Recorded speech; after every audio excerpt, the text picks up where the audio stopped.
Hey everybody, Matt Price here. You know, I get on a regular basis. I get calls about estates and how much things are worth and whatnot. And I'm sitting here enjoying some soup, and I just thought I would share with you. I just got off a call from somebody who has an estate, and they have all the furniture. They went and had a tag sale, and all the furniture was remained. And unfortunately, if you don't call me sooner, then there is no later. Only because an auctioneer does not just sell leftovers, because there's no value in leftovers. But I wanted to talk to everybody about something that's coming down the turnpike that really you should be aware of when it comes to estates and estate sales. This is just me talking. And one of those things is that who is going to buy furniture that your parents may have had since the 70s, 80s? I know that my grandson doesn't want anything to do with our furniture.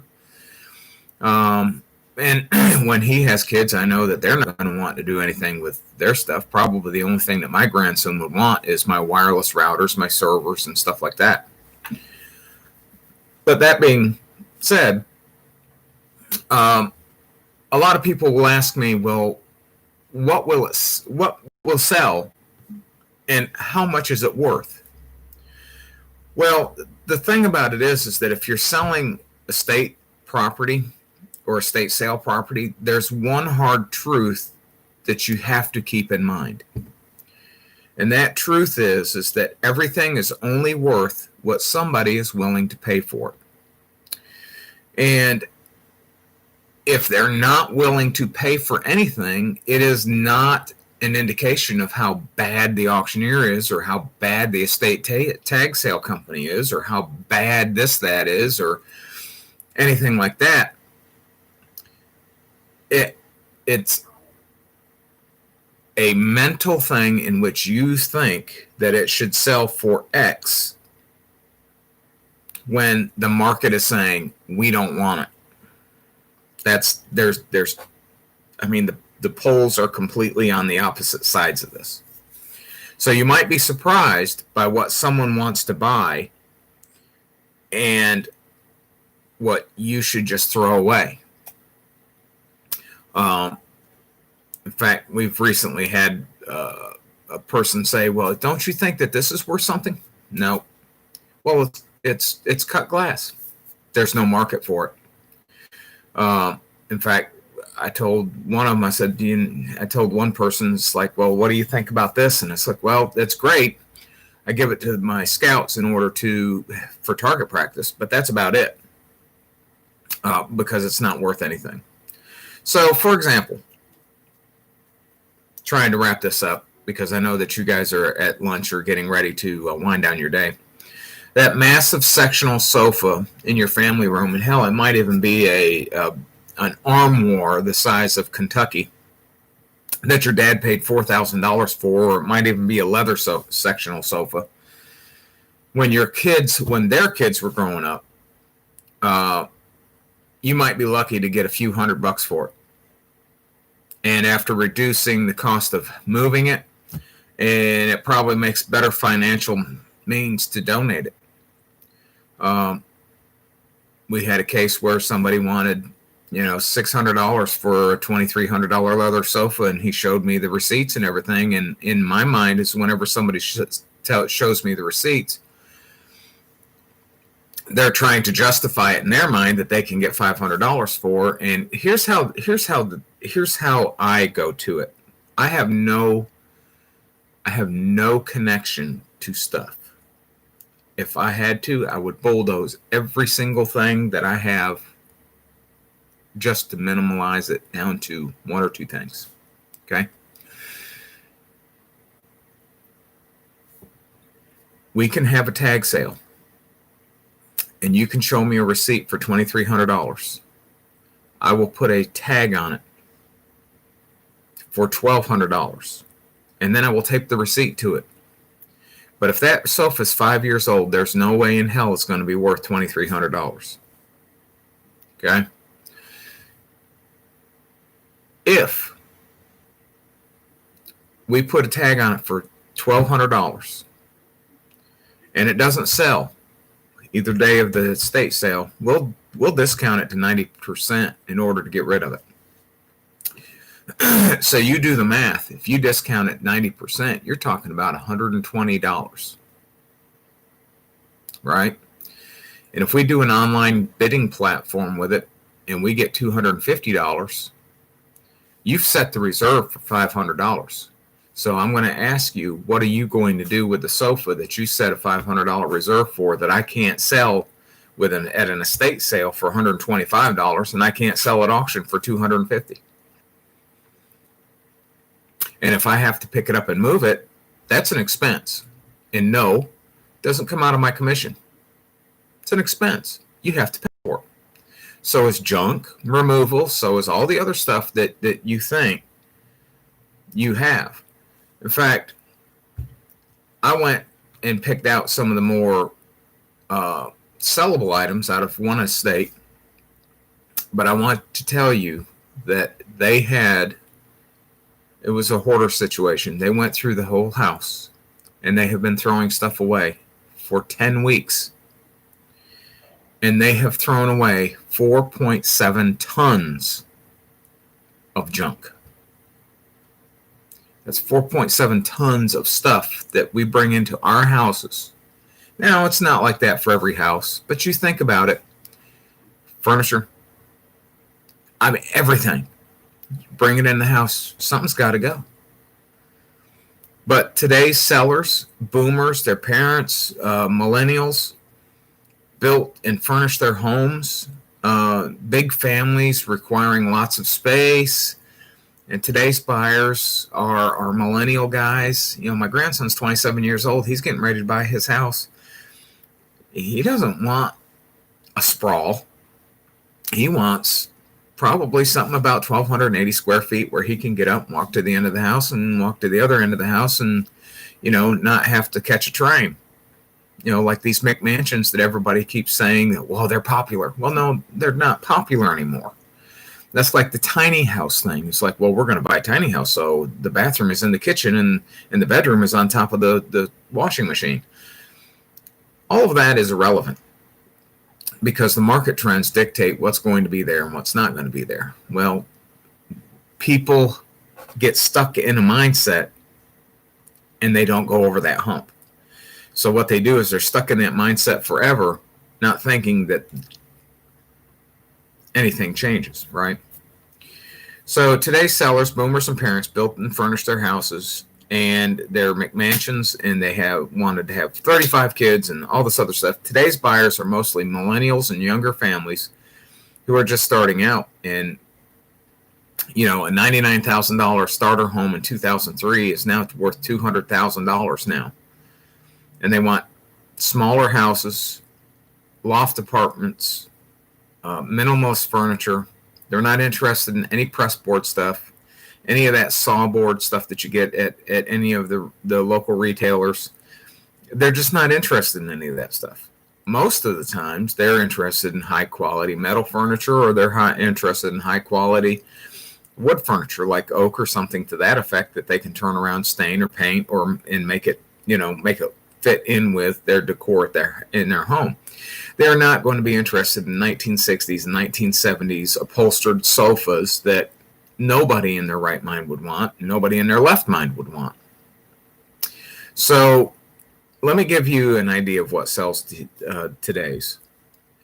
Small collectibles have big value. And I don't mean Beanie Babies. And I don't mean Gobles. And I don't mean snow globes. And I don't mean any of that stuff. What I mean by smalls is Barbies, coins, stamps.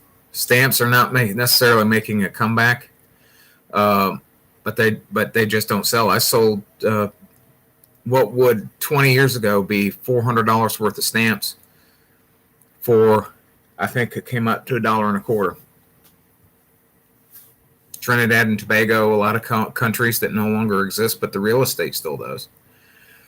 Most of your baby boomers and Gen Xers, I would love to find original Generation 1 Optimus Prime Transformer in a box so I could put back there behind me and I could sit there and stare at it. And it would just sit in the box. It would never come out of the box. But anyway, I digress. Most boomers and Gen Xers turned up their noses to old-fashioned hobbies such as woodworking or any of that other stuff. So the stamps and coins that are coming up on the market these days are from our grandparents or even our great-grandparents' collections starting all the way back in the 1800s. You want to talk about stamps in the 1800s, we can talk. But if you're talking about space stamps that you collected back in the 80s when the space shuttle first launched, there's only a special group of people, a small group of people who are interested in that and trying to market to that small group of people. When you have so much stuff that you have to sell, it's like trying to hit it's like trying to hit a target inside of a Jello mold with a toothpick, and the Jello mold is still moving. You just can't. I mean, you can, and eventually it'll trickle down, but sometimes it just won't happen. Old books can be valuable, first editions only. But again, you have to consider the market. First editions and books that have a limited print run are valuable because of the scarcity. If you go and you say, well, this is the 35th printing of Hansel and Gretel, it's not worth anything. You'll probably pick it up at the local thrift store for $3.50, if that, maybe 50 cents. But a set of encyclopedias that you bought on layaway are so out of date, and they were out of date when they were printed. You can't even donate them. Most places won't accept them. So what do you got to do with them? Well, you outside of taking the pages out and putting them in your fire pit, that's about it. I mean, you can look up anything you want on a smartphone. Why would I need an encyclopedia? And I know you have some people who say, well, history's changing, and people over here want this, and they want to change it for that. But still, history doesn't change. Recorded history doesn't change. Historians, those encyclopedias come from a conglomerate of people who are historians all over the United States. So I don't think that history is going to change because of what's in the museums prove otherwise. But anyway, vinyl albums are back in style, but not all of them. You have to dig through a lot of vinyl in order to find what's valuable. The Rolling Stones, you have to dig through a ton of stuff to find the original album back in the 70s or 60s. Well, I don't know. How old are the Rolling Stones? Maybe the 1800s. I'm kidding. You have to find original Aerosmiths. First edition vinyls are something that's desperately wanted. Not everybody is going to buy Nat King Cole. The people who would buy Nat King Cole are pretty much on their they're on their dying breath. They're retiring, they're getting rid of stuff. So the people who would buy Nat King Cole don't even have a record player anymore that will play Nat King Cole. So your millennials are interested in anything that would be, I'd have to say, like Aerosmith, Pink Floyd, Leonard Skinner, a lot of the old stuff that Woodstockish. If you can find original albums about that era, then you can get some pretty good bank out of it. Stuff that don't sell is mass-produced stuff. If I could ever find the original bubblegum record from the Spinners, and what they would do is they had a record that they would press, and it would have a song on the record, and the record would be made out of bubble gum. And you could take that home and you could put it on your record player, and it would play the song up until the bubble gum dried out, and then you just ate the bubble gum. It was absolutely top-notch technology back in the 80s, well, 70s, 78-ish, 77-ish. So vintage toys. If you have vintage toys in original boxes, not torn up, destroyed, or anything else like that, they're bringing in some money. Barbie soapstones. Not every Barbie is a soapstone. Not every Barbie is worth anything, but the soapstones have value. Original Atari games. Your grandpa's metal Tonka trucks. Baseball cards could be worth something if they were issued before 1980. I had somebody who come up to me and say, "Hey, I have this entire collection of baseball cards, and every single one of them were post 1980." And I told him, I said, it's probably best to put those in your bike spokes because there's no value, except for some Nolan Ryan, I think. Those are usually pretty good. Collectors will comb through every single piece of property that's at an estate sale just to find the one thermos bottle or one lunchbox that they have been looking for forever. I've still been trying to find one of the original Superman lunchboxes that has been out there for ages, but I can't find it. I had that when I was 6 years old, and I went to school with it. But they are especially worth tonnage of money if they come with their original thermos bottle inside of the lunchbox. They're worth probably $2 or $3 without it. If it has the thermos bottle in it and the little claw that comes down and holds the lunchbox down, that is worth some money. Now, if it doesn't have any of that, $3-4, so you have to understand that not everything has value just because it's old, and just because it's vintage does not mean it's worth anything either. There's 1800s, 1900s stuff that people say, "What do you think it's worth?" and I will tell them it's not worth anything. They get upset, but that's the market. The market determines it. The buyer, not the seller, determines the price of a particular object. I'll say it again because I've been saying it for 20 years. The buyer determines the price of a particular object, not the seller. If you want me to say it again, I can do it again. Or you just rewind this and then, play it again. But many people are collecting items that, because of their childhood memories. It's like the Transformer. I originally wanted one, and it was like $14 at Rose's, and now I can't find one for less than $350.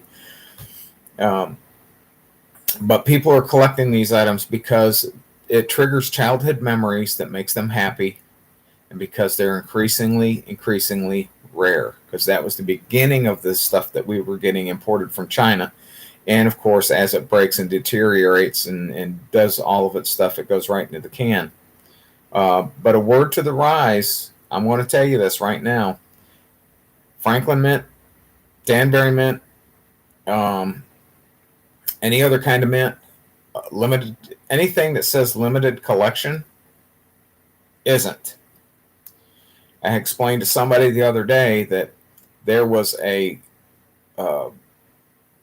one of the mints produced a beautiful, beautiful piece and said that they were going to limit it to a number of 500. Well, that's great. They limited it to 500. The price of it was $350 per. And then maybe 15 or 20 months later, it was on eBay. And on eBay, it was $12. Because China decided to mass produce it in order to make money off of it. Limited edition really isn't. All it is a different color paint job on the same thing. Anything mass produced and marketed as collectible almost always has no expected value. Let me say that again. Anything that is marketed as limited edition or collectible has always no expected value. So you paid $30,000 for that Franklin Mint or Danbury Mint collection. It's worth $10 for the whole collection. You've got a collection of Gobles that are supposed to be collectibles. Some are worth some money. Others are not worth anything. You got a whole set of Venetian glass from Italy. Some people are still looking for that. But they're not on the internet, so they never see the ad for the auction. So they never bid. Where are they? I can't send flyers to 150 billion people inside the United States or in the world in order to say, hey, if you're interested in this. So where do you go and market? But let me ask you, what do you consider ample enough marketing for your particular personal property? And then at the end of this, I'm going to come up with a warning, and I'm going to give a to-do to all of our boomers. So when we get down to the end of this.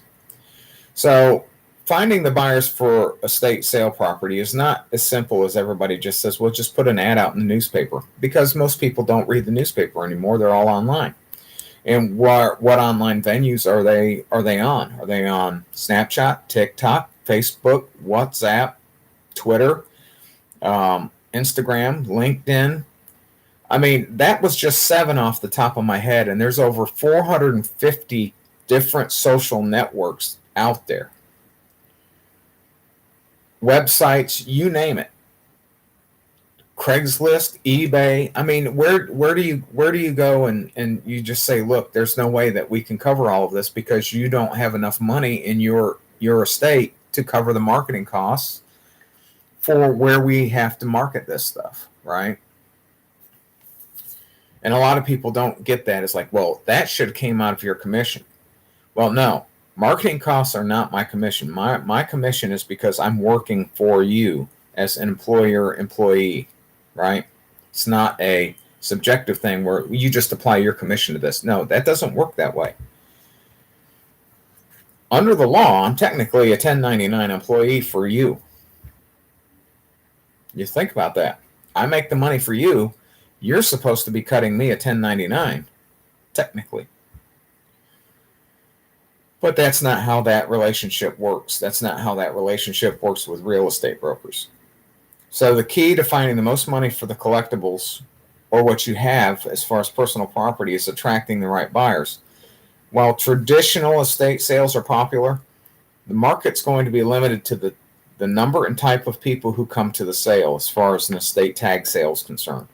That's why we use third-party online auction platforms such as Proxy Bid or eBay. Well, we won't even do eBay unless we need to. Our clients can tap into a global demand if there is a global demand for that particular thing.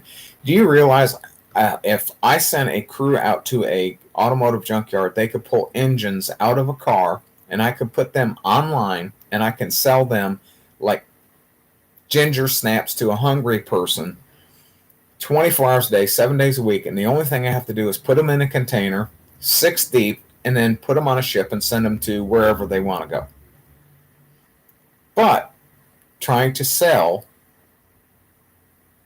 a laptop or something like that inside the United States is more difficult to do because first you have to think, who is going to be interested in this? We bought this when the family was new. Now that they're 18, 19 years old and they're in college, I paid $4,000 for this over here. It's 20 years old.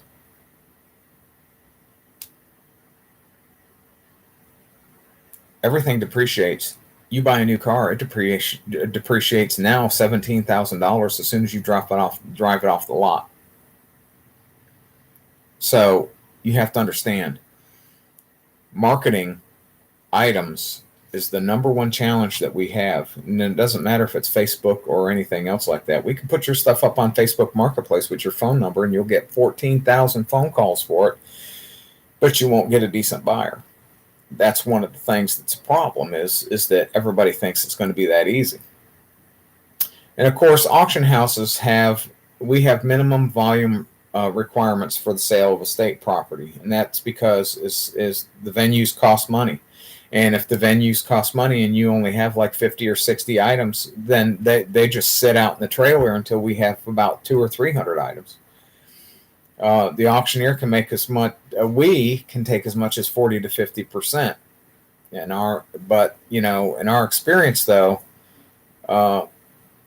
auctions get more higher price than you would get yourself or using an estate tag sale company. So like I said, you have a $2,300 couch, you put a $1,700 or $1,200 price tag on it, you put it in an estate tag sale, the thing doesn't sell until Saturday when everything gets marked down to 90%, and then you got $120, and then we have an online sale, and we're calling a bid, or the system is calling the bid up to $250, and because it didn't meet your minimum, you get a no sale, and now you wind up having to donate it. So you get no money, but you get a tax write-off for $80. I'm just throwing numbers out there. It might be more, it might be little, it might be less. So in any case, the higher price that comes gets you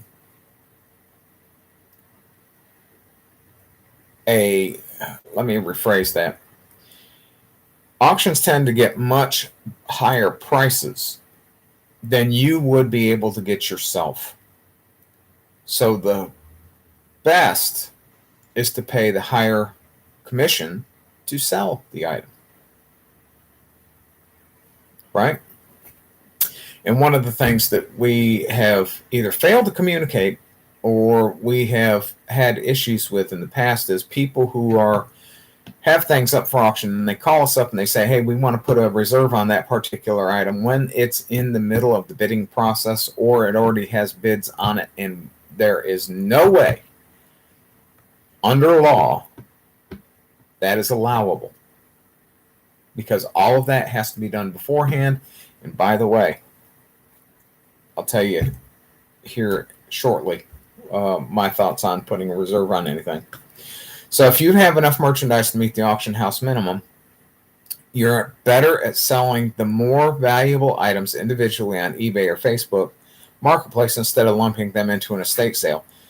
That's true except for when those higher priced items bring everything else to the online venue. So you got the items, right, online, right? And people are coming to those items online, and then they go shopping, and then they find out that there's other things that you have. Oh, well, click, click, click, click, click. It's like you go into the grocery store and you buying a can of peanut butter, and then as you're walking down the hall, well, there's jelly. Oh, look, there's bread. And then, peanut butter and jelly breath, there's gum. Oh, got to have something to go with it. Oh, well, there's soda. Right? Same thing with if you put it on auction and you have valuable items, it drives people to the stuff that may not be so valuable. Think about that. In some cases, you will find that you're not going to get anything for it, but there might be a demand out there for it. So you can put it out there on Free Cycle, where you can donate items, and it will go, and somebody local will pick them up, and they will turn around and repurpose them. And you can also sell your items for yourself on Let Go and OfferUp. But I'm going to ask you this: how much time do you have? You're already working 80 hours a work week. You have 4 kids, and you've got stuff that you've got to sell out of your house because you got to move in a month. How long do you think it's going to take you to do that? With an auction, we set a date, we go in, we auction everything off, and you're out of the house. Plain and simple. Now, if you put reserves on it, you're not going to be out of the house. You're going to have a bunch of stuff left over that needs to be chucked because now you have an issue. Even once valuable antiques such as old Singer sewing machines and 19th century Hoosier cabinets have lost much of their value. So the $15,000 Hoosier cabinet is probably worth about $80 right now. I wrote a story about that back a couple of years ago about the impending doom and how I went to Selma, North Carolina and found a $1,200 beautiful, absolutely beautiful buffet. And the guy paid like $800 for it in an estate sale, and he was going to turn around and make $1,200 for it. It was marked down to $240, and then when we went back before COVID, it was marked down to $75. But anyway, much of that stuff has lost the value in recent years because so many have come onto the market as older generations to clean out their homes. In other words, you have more supply than you have demand, which drives prices down. Whereas the housing market is we have more demand than we have supply, which is driving housing market up. So when you see affordable housing starts at about $200,000. $100,000 house means that you got to put about 50 grand into it in order to make it livable. Around here, anyway. There's a house over here that sold for $80,000, and they have been still working on it this is their third year working on it. It's a brick house. They completely gutted it, redid the wiring and everything else. $80,000. They got about $200,000 into it, and the house is worth about $245,000. But anyway, I digress. I say that a lot because I ad lib. But as older generations clean out their homes, the market just collapses because the baby boomers collected all of this stuff based on the greatest generation. The greatest generation, or the silent generation, however you want to put it, went through a depression. So they hoarded a lot of their stuff. And when they hoarded a lot of their stuff, a lot of the stuff that they hoarded, they thought had value, and none of it has value. So your boomers got the idea that, well, maybe what I should do is hoard something that I like. And then so they're hoarding stuff that they like. And now all of a sudden that they've got all of this stuff, their millennial and Gen X kids don't want that stuff because it's all ugly, dark brown wood. And now that the Gen Xers and like I'm a Gen Xer and millennials, my grandson is a millennial and my other kid is a Z. They don't want anything to do with any of that stuff. They want technology. They want Bluetooth. They want stuff. They want portable technology. They want to become the Borg. And as for the pool table in the basement, we had a house that had $775,000 price tag on it. Beautiful executive home, all knotted wood all over the place. It went up on the market, and they reduced the price $25,000 a week until finally it hit $550,000, and then it got taken off the market. Now it's back on the market for $450,000, and it still has that beautiful pool table up on the second floor. So if you're got that beautiful pool table, you probably want the buyer to keep it because it's not going to sell for anything. It may be worth a lot to you, but the market is very minimal and it's very specialized, and there's only a few people on the planet who actually like billiards. So don't expect miracles.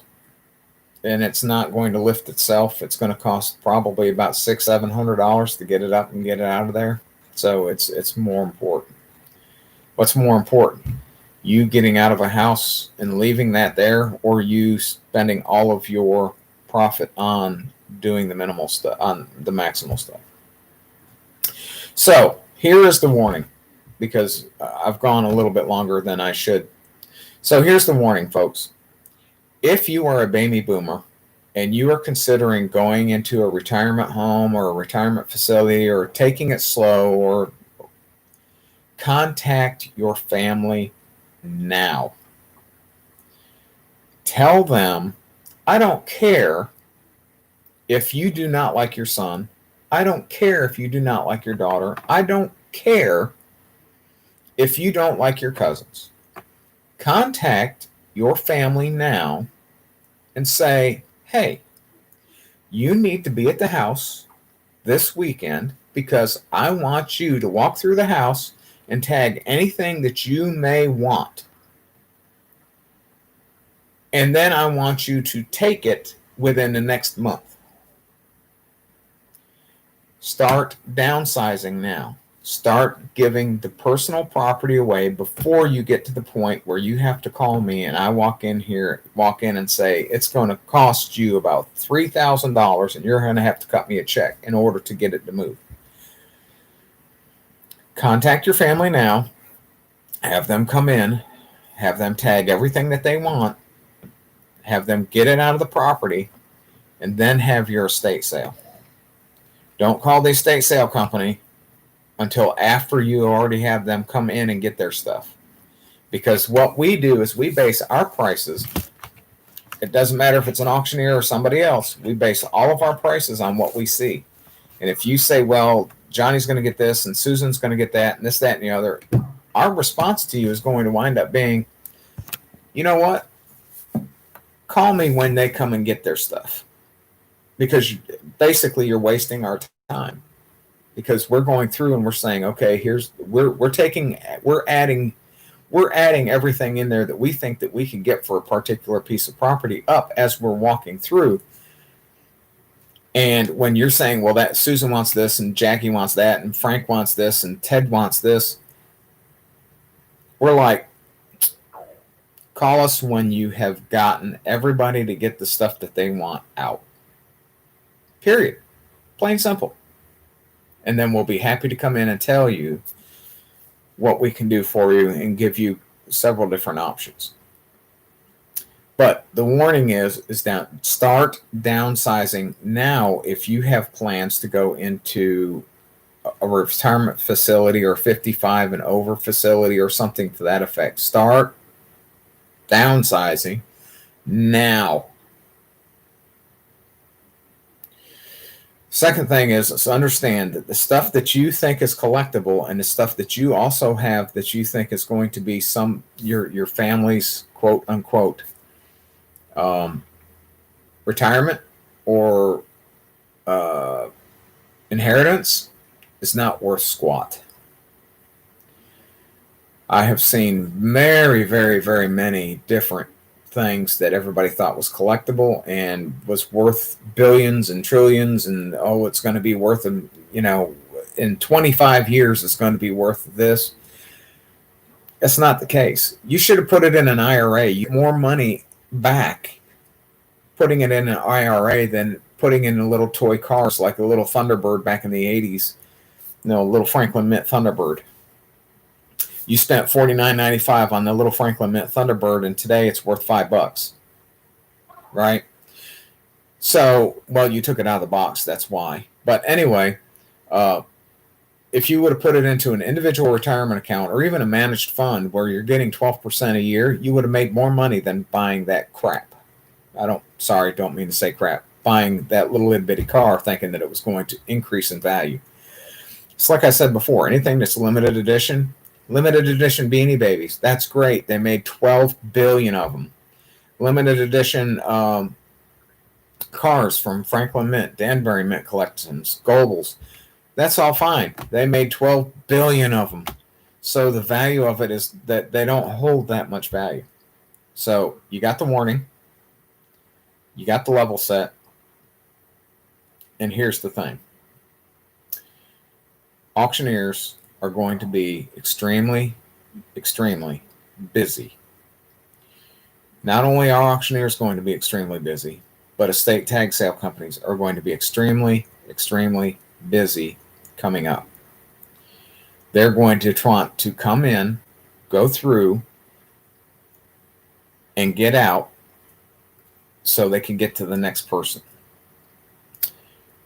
So it's important to understand that when we have an hour or an hour and a half with you, that we are there for an hour or an hour and a half, and then we have to go. We have to get, because we got another hour and a half person on the other end. And it's not to waste your time, and it's not to waste our time, but it is there to ensure that you get the time that you need. And we'll talk. We'll talk about everything. But as soon as we get there, okay, so show me around. Show us around to everything. Talk about, well, my mother had this and my dad did this and my father handcrafted this and that and the other. Do it through the walkthrough.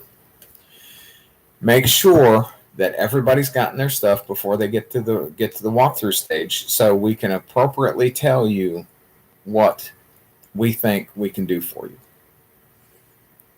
If you call us after you do it, if you call an auctioneer after an estate tag sale, there's nothing an auctioneer is going to do. If you couldn't sell it at a tag sale, you're not going to sell it at auction. It just does not happen that way. However, there was one exception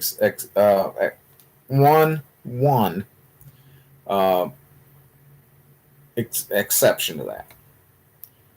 There was a 1959 hot dog cooker from a ballpark that had the bun warmer on top. It was a round crock pot where you would have the hot dogs being steamed by the chili. The chili would sit at the bottom.